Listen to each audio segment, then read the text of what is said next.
Hello，大家好啊！今日係2026年6月9號，我係 Anna，去咗旺角試58蚊人氣抵食中式四川米線。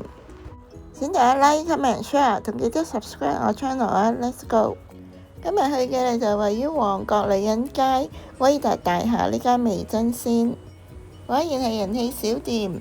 我12點零鐘去到，門口已經排咗一小撮嘅人。店鋪唔算太大間，室內嘅環境都光猛整潔，牆上面呢都貼滿晒啲搞鬼同好窩心嘅牌片字句，仲貼咗好多車仔配料嘅牌片，可供選擇，都係用 QR code 落單嘅。小店主打雲南四川小鍋米線，叫咗58蚊嘅雞雜小鍋米線試下。米線上睇熱辣辣，用銅鍋裝住，外層有個藤籃，幾特別保溫。呢個係藤椒丸嚟，係手打嘅，有藤椒嘅香味，仲有雞肉嘅碎粒。有啲呢係比較腍嘅，味道呢唔鹹之餘有野味。我都中意食雞內臟嘅，呢個雞心醬卜卜咁，亦都爽啖得嚟呢，有帶淋魚。幾多雞心？其實呢係唔止3粒㗎，係有6粒，都有新鮮嘅雞心嘅鮮味嘅。雞翼嘅質地呢就新鮮腍滑嘅，又夠 creamy。仲有雞肉，腍滑鮮嫩，令人回味。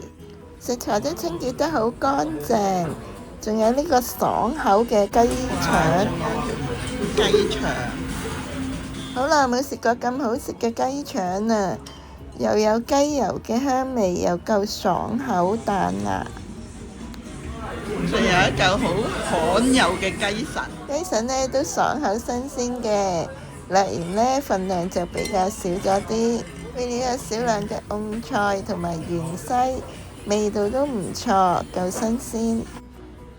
仲有少量嘅海帶同埋腐竹，索咗啲湯都幾惹味。米線嘅熟度啱啱好，夠腍滑又爽口，好食。我揀呢個酸辣湯底帶微辣，幾惹味，有啲鹹。小店係無限量免費追加米線嘅，我追加咗半份試下。